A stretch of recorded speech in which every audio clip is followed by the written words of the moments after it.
Welcome to the Business Safari. I'm Leo, and today we're exploring the jungle of SWOT analysis. SWOT stands for strengths, weaknesses, opportunities, and threats.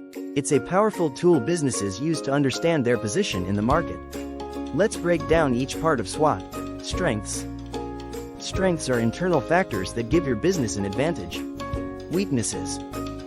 Weaknesses are internal factors that put your business at a disadvantage. Opportunities. Opportunities are external factors that your business could exploit to its advantage. Threats. Threats are external factors that could cause trouble for your business. Now, let's see how this works in practice. Imagine we're running a coffee shop.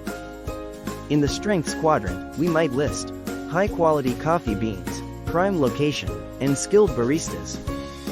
For weaknesses, we could have limited seating capacity, higher prices than competitors, and no drive-through option.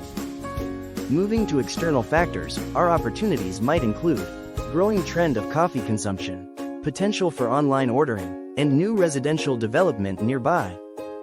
And finally, threats could be new competitor opening nearby, rising coffee bean prices, and changing consumer preferences towards healthier options.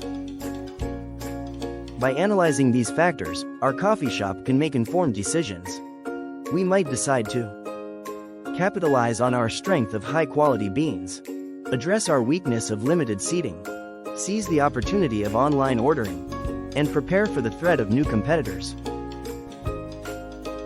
Just remember, a SWOT analysis helps you to understand your business better, identify areas for improvement, spot potential problems before they arise, and make strategic decisions.